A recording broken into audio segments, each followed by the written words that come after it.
Sing a song. What song should I sing? Row your boat. Row, row, row your boat gently down the stream. Don't stop believing. What's that? Don't stop believing. No.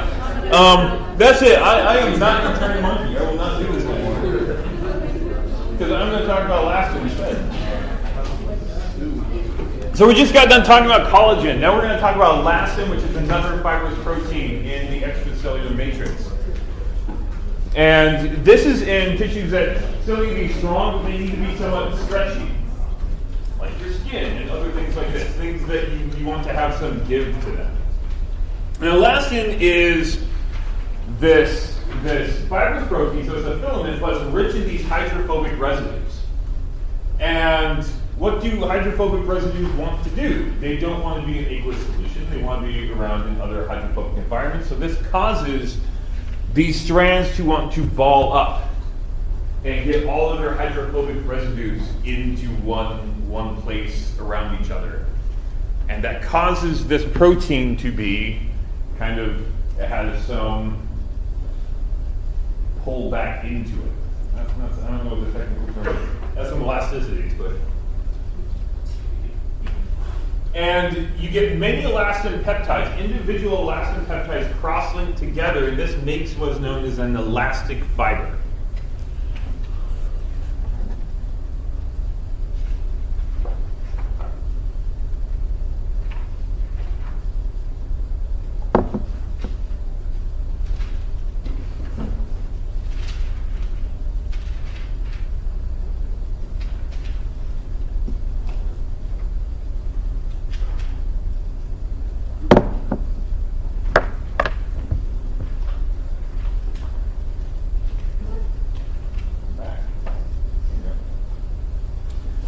So this is an example of that. Here is individual and green. This is individual elastin polypeptides. Again, kind of by themselves, they want to ball up to get all their hydrophobic side chains in kind of on the inside. And then you have these little pink cross-linkers that are cross-linking a bunch of them. This can be stretched so that it kind of pulls all of those or most of those individual polypeptides straight. But then when you release the tension on it, it will ball back up again and return, giving it this nice elastic sort of property to it. So elastin is found a lot of places that you want to have something stretchy but still not tearing. So places like your skin, blood vessels, your lungs, your urinary bladder, to name a few. I guess I should say elastin is found in a lot of tissues, a lot more than that. This is where it's particularly rich with elastin.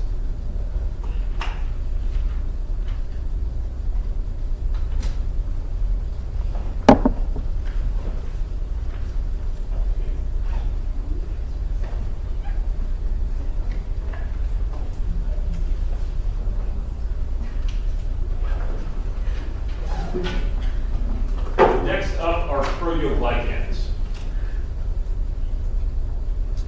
Proteoglycans are heavily glycosylated proteins.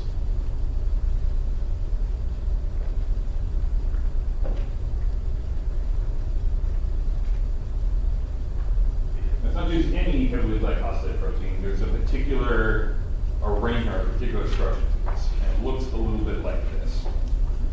So what you have here is in the red you have this protein core. So one polypeptide that has a bunch of carbohydrate chains that have been bound to it. These carbohydrate chains are specifically glycosaminoglycans, or GAGs for short. And we're going to talk a little bit more specifically about glycosaminoglycans in just a moment. But you have a lot of these that are then bound to a serine residue in this protein core. They are bound by this particular tetrasaccharide bridge that is specifically a xylose, galactose, and then a galuronic acid. Or gluuronic acid. I will write that up here.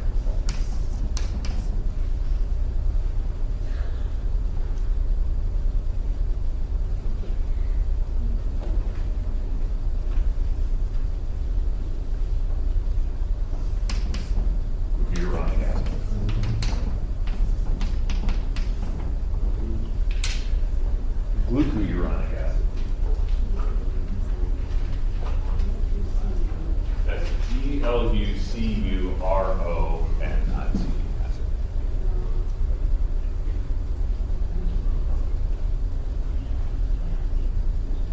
Now, in the end structure, these are actually quite a bit longer than what I've shown up here in this diagram, but in the final composition of the final molecule, 95% of it is the the GAGs. Excuse me. Yes? So the chain is always in the same sequence? That's what you're picking up? Yeah. This bridge is always the same sequence. Like all the way up to the chain or just the... No, just this. I'll come back and talk more about what the glycosaminoglycans and the GAGs are, what their structure is like in this moment. But the bridge is the same.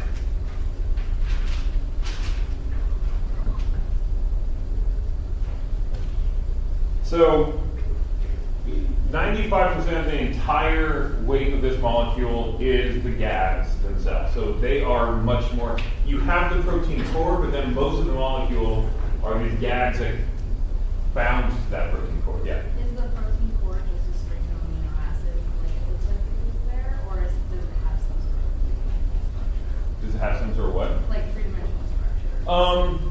It has some sort of three-dimensional structure. I'm not sure how much though. Yeah, it's not like a purely straight entity. This is for convenience of showing it. Yes, What percent of the weight would you say? 95% of the weight is the GAGs. And the GAGs are what actually convert the functionality to the proteoglycan. It's them that are carrying out the function. The protein core mainly acts as a linker for these. Now that being said, you can have proteoglycan complexes as well, that you get multiple proteoglycans that are all bound together to one other GAG, which is hyaluronin. I will spell that out as well.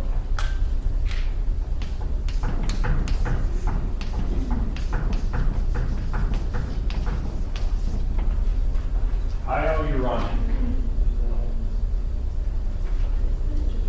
What is this? This is another GAG.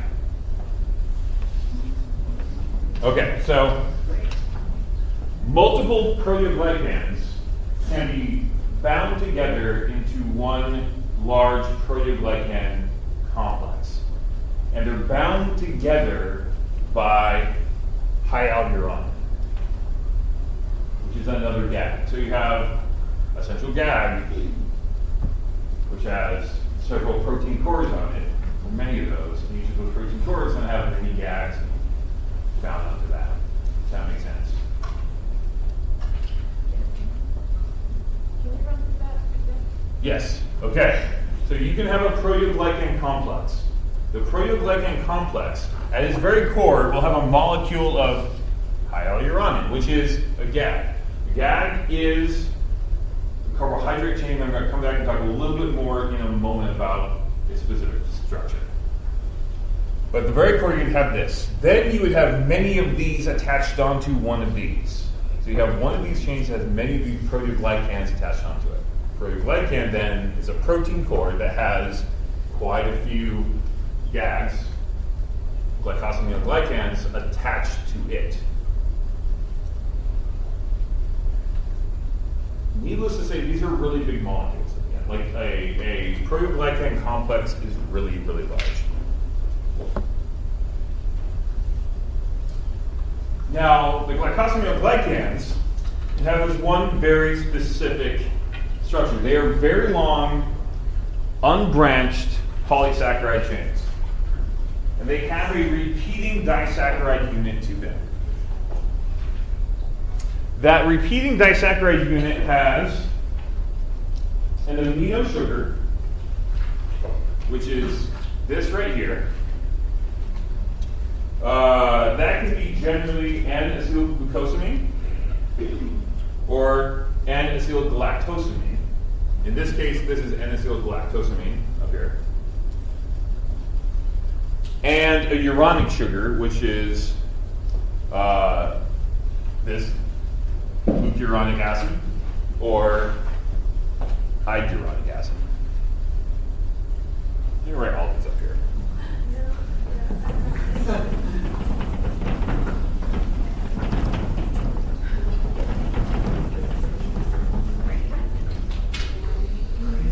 So they're going to have a uronic sugar, which is going to have glucuronic acid or hyduronic acid, or an amino sugar, and an amino sugar.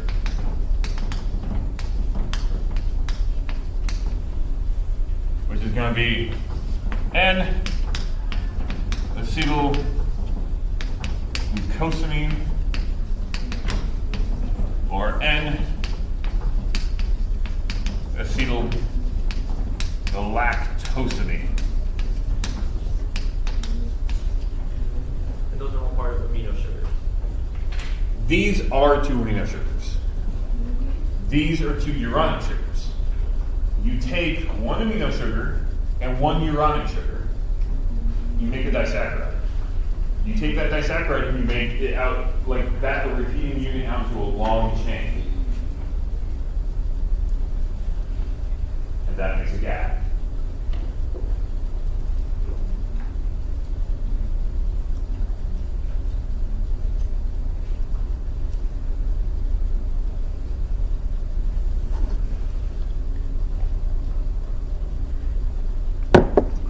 These gags then are bound to a protein core, and that makes a proteoglycan. Is that making sense at this point? The majority of that proteoglycan is the gags themselves, the glycosamine and glycans. And their function is primarily the function of what the gag is doing. Okay, are we good at that point?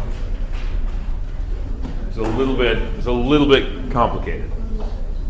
Okay, so let's talk about some common glycosaminoglycans that occur in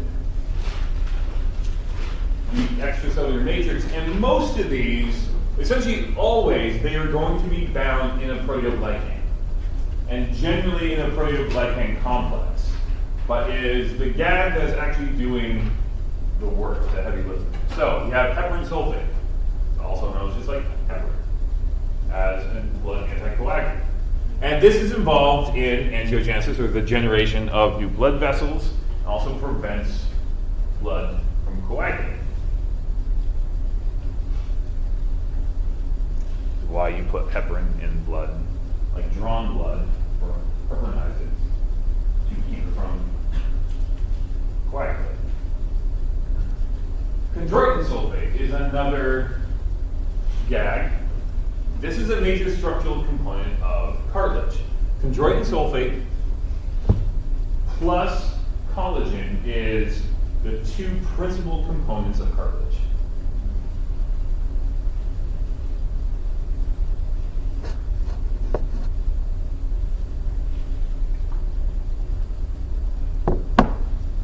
Chondroitin sulfate works well in cartilage because it resists compression. So that's nice to have it at the end of your bones, especially big load-bearing bones. And then we also have keratin sulfate. There's a large amount that's in your cornea. And if you lose this in your cornea, it can lead to macular cornea dystrophy. Yes? What do you mean by it resists compression? Just So if you put a force on it, it will not compress. it's just very rigid, or I'm not exactly sure what molecular properties of chondroitin sulfate specifically do that. So it'll compress, but it doesn't compress easily. I mean, anything compresses with enough not force anything to compress. That's why we have neutron stars. You also have things that are more elastic, so if they compress, they might not really. Well, elastic things compress, but then they reback. Yeah, I just wonder, the whole point of the part is like to be flexible. So flexible, but not necessarily compress. Okay. Yeah. Not, I mean, think about the rest of your tissues in your body. Does cartilage compress more or less than that? Yeah.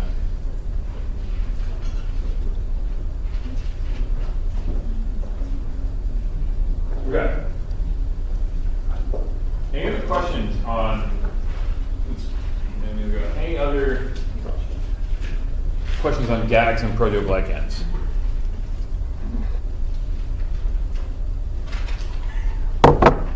Let's talk about fibronectin. Fibronectin.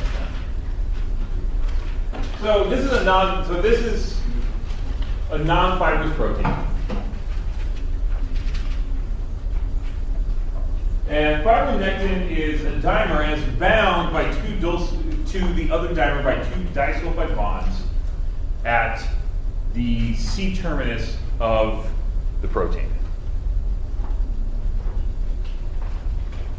Fibronectin is kind of like a bind-all sort of protein. It takes a bunch of different molecules and binds them together. So for instance, it will bind collagen, and it also binds, particularly important here, integrins, integrins are membrane-bound proteins in the cell surface. And fibronectin will connect to these proteins, and then it can also connect to other things like collagen and a bunch of other different proteins in the extracellular matrix, and provides this connection between the extracellular matrix and the cell itself.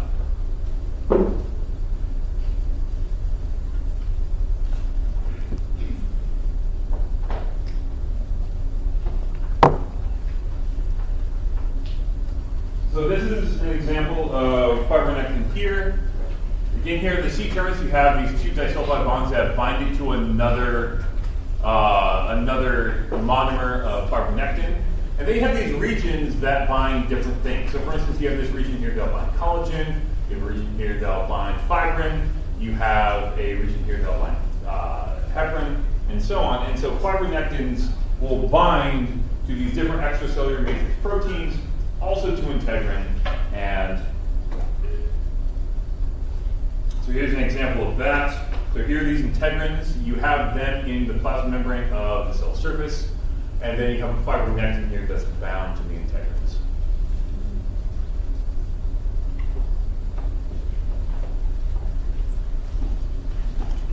Another non-fibrous protein is laminin. And laminin is a heterotrimer, so it has 3 subunits. Each of the 3 are different. You have an alpha, a beta, and a gamma subunit.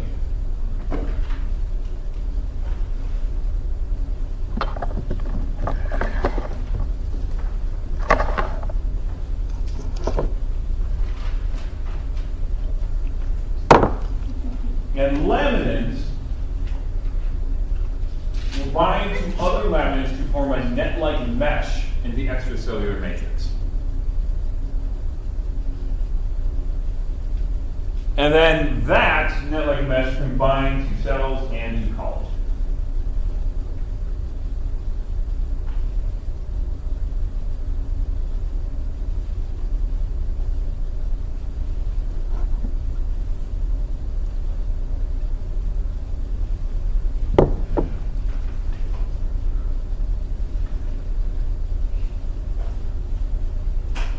So here's kind of how it's sitting out. You have the alpha chain, which is the main central portion of the laminin. Then you have 2 different chains that are associated with that. You have the beta chain, the gamma chain. And through these different chains, you have different domains that all bind different things. Like for instance, on the beta chain, you have a collagen binding region. You have a couple other binding regions that are for extracellular matrix proteins we haven't talked about. You have a place to bind integrin down here, so these will also bind to integrin. And so that's the general makeup of the laminin. Okay, so let's talk a little bit more about the different kinds of layers of the extracellular matrix. Now we can kind of put in some of the basic molecules that are there. So, in the basement membrane,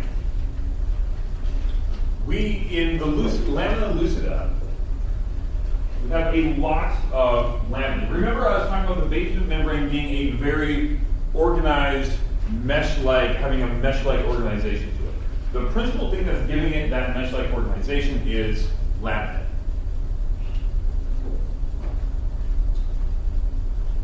We also have in that integrin is also an intrinsic membrane protein, but it also has a portion out into the basement membrane, and the portion that is part of the cell will generally be part of a plaque desmosome.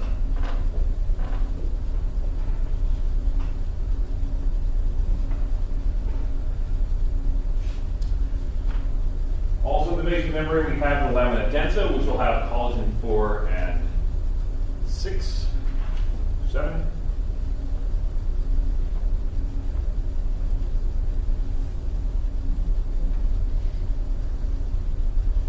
And then the lamina fibroreticularis has a lot of collagen 3.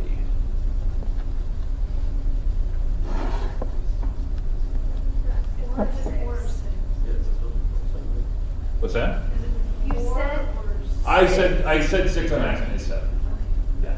Wait, no, you said 6 and 7, but it says 4 and 6. Is it 6? Yeah, it's not 6. Okay. I said 6 because there's a couple of things that come really slowly to my brain. I do not remember left and right very well. I don't know why. I had to sit here and think about my left and my right hand. Whichever one that has the L, that's right. I know, but see, that's the thing is I still have to do that. Okay, this is my left hand. The other thing is Roman numerals. Like I have to sit there and really okay. So I said 6 at first. It is 4 and 7. I said 6 on accident. That was my bad. Thank you for catching that and clarifying that. I thought my catch was clear, but it wasn't.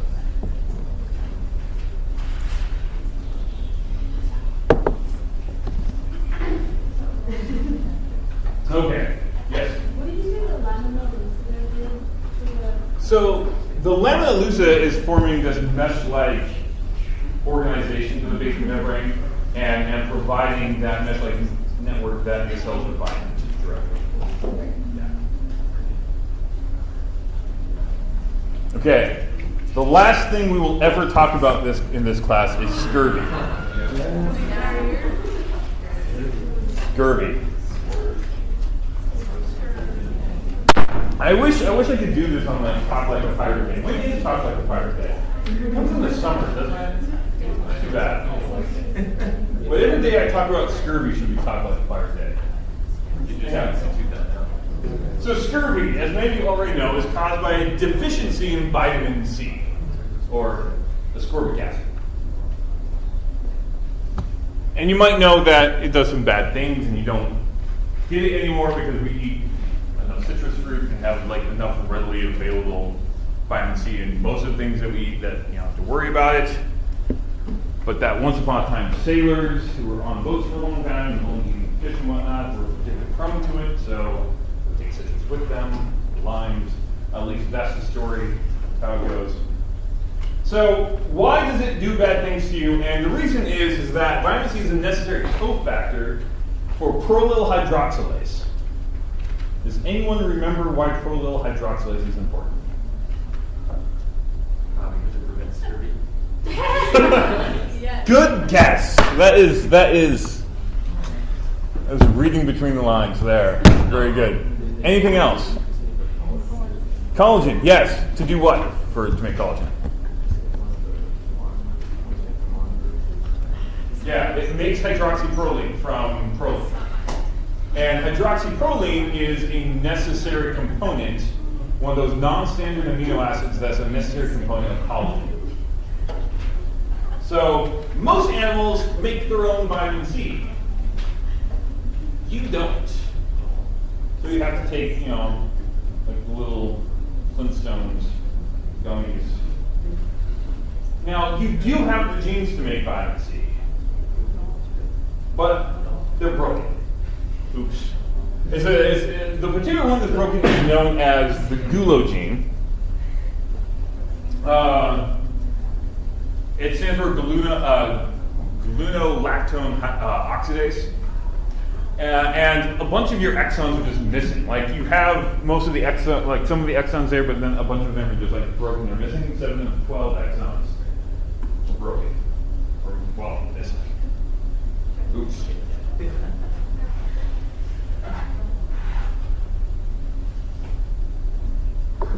Don't blame me. I didn't do it. I break a lot of things. I did not break that. It was broken when I got here.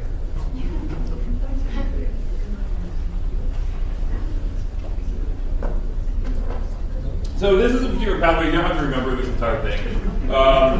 Essentially, just down here on the pentose synthesis pathway, you have these two other steps that would make vitamin C. And it's this last one right here, gluconolactone to ascorbic acid. You use gluconolactone oxidase here to make ascorbic acid, and this is the step that you can't do. That's kind of interesting because you and the rest of primates have a problem with this, but also guinea pigs. Poor guinea pigs. And bats. Is that why there's fruit bats? I don't know why there's fruit bats. Because there's a large. But a large majority of bats are fruit bats. Well, a lot of bats are fruit bats. But there's a lot of other things that can eat fruit too. So I don't know if that is why they're fruit bats. Does that make sense? Because there's also bats that don't eat fruit. I don't know what's up with them. But like your dog, you don't have to give vitamin C to your dog. Have you ever tried? Yeah.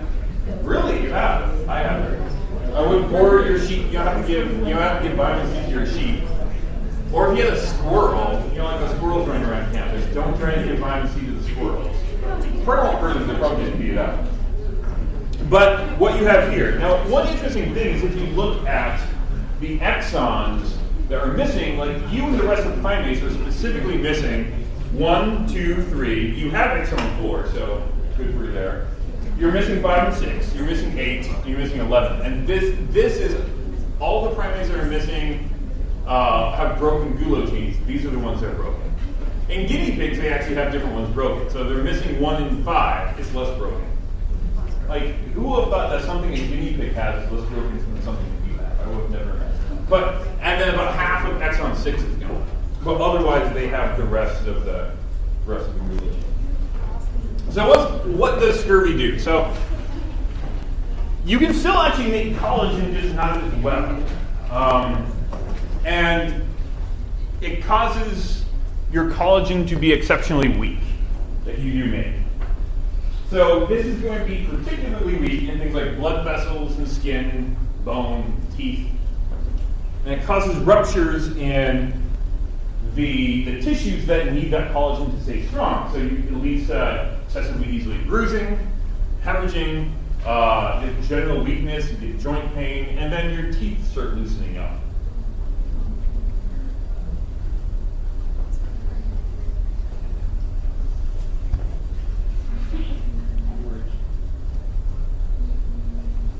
I'm all out of tea.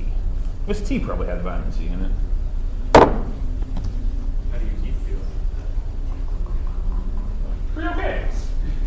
Not loose.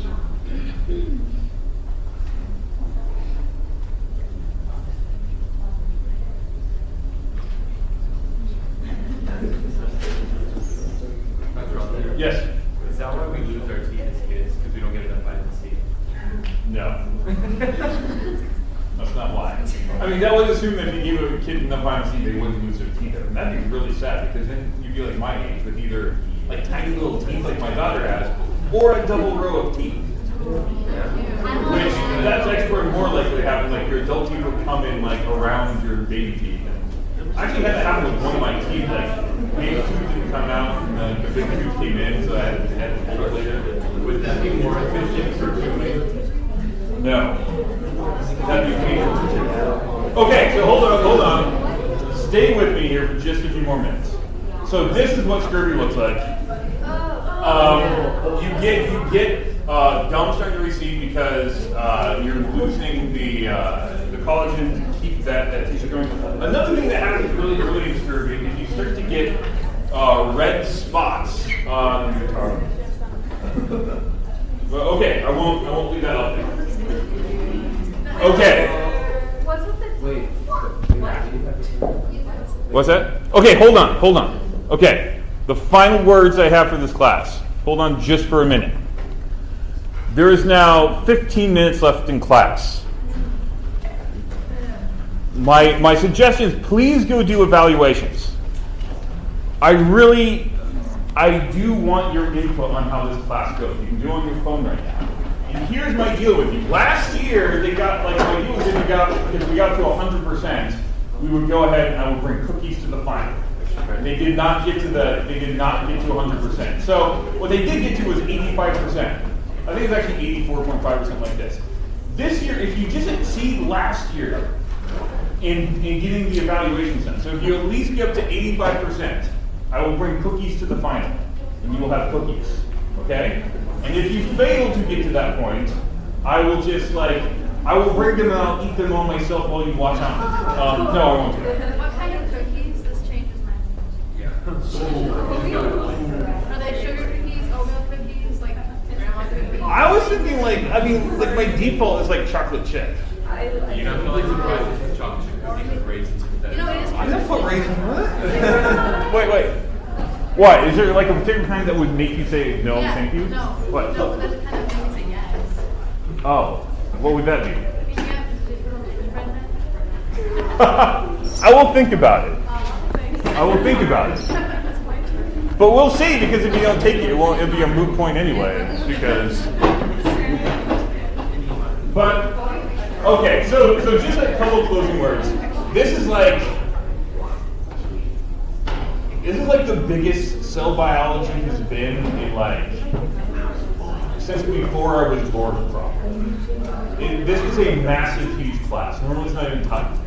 And that could have meant that, especially with everything else going on with me this quarter, and having kids and all that stuff, it could have been a complete nightmare.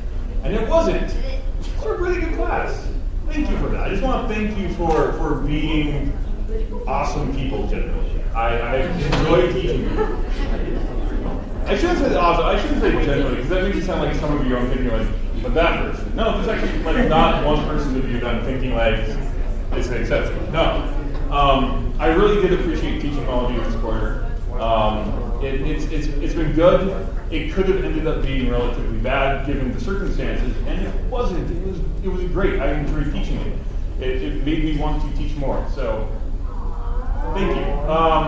But yeah, please do go on, give evaluations. I'm always trying to improve this class, and I love to improve it based on the feedback I get from students. So please go. And also, tell me what you liked about it, because I don't want to change the things that you already like. So please do also let me know those things. So tell me what can be improved. Tell me what I should not change. Yeah. One side thing, though, is don't include lab in there, because I have no control over the lab. I can't do anything about that. Yeah. Is there going to be a course developed for the lab? What's that? Is there going to be a course developed for the lab? I don't know. What has it been? I don't know if there is going to be a course developed for the lab. Yeah. I will. If there isn't, I will talk about that. I will bring that up. Okay. Do you have any parting questions for me before I say thank you and adieu, and I hope to see you all in Apple Biz? Yeah. Next year. Next year, yes. Please, I'll come take Animal Fizz. I want to teach you all again. I've had fun teaching you. So, the next thing that you would take from me would be Animal Fizz. And we jump off from a lot. Wait, we jump on the log. Yes. Bioinformatics next year. Next year, yeah. Bioinformatics will be teaching again next year, so that's another thing. Come take it. Spring. Okay. Yeah. Cool. What's that? Spring quarter next year will be bioinformatics. Not this year, because I'm on sabbatical this year. Just a lot more hard. Yeah, it's a ton more, but you get to do awesome things. You get to do it gets to the point where I mean, think about this. look behind you, and look at all those holes on that wall. There was lots of little holes on that wall. If I really had the desire, I could have those counted for you in under 5 minutes. And I will show you how you can do that with computing tools and stuff like that. I mean, like, there's so many cool, awesome things that you can do. We sequence some of your mitochondrial DNA and tell you who you're related to and stuff like that. So, bioinformatics, very cool. What's that?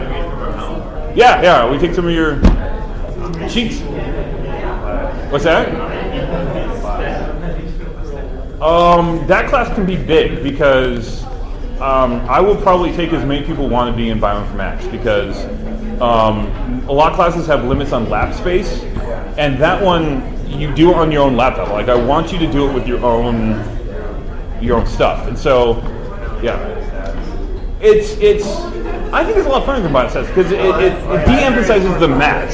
It de-emphasizes the math, and like really the purpose is to give you useful tools to do things in the future.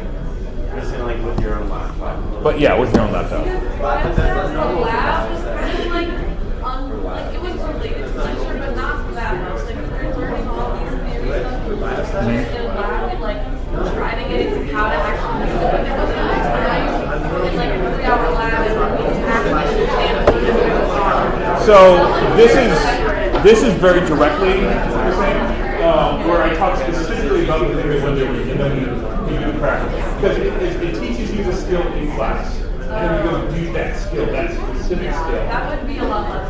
I do recommend it. Yeah. In that case. Oh, wait, no.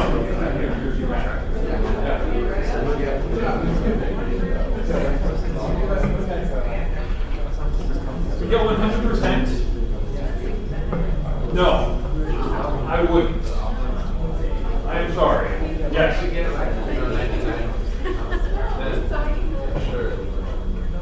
Wait. I just said I'm not going to give you extra credit for 100%, but you think maybe I will for 99%? Yeah, yes. I mean, if we get 100, we'll be overachievers, but 99%. I can't have any of those darn overachievers in this class. No way.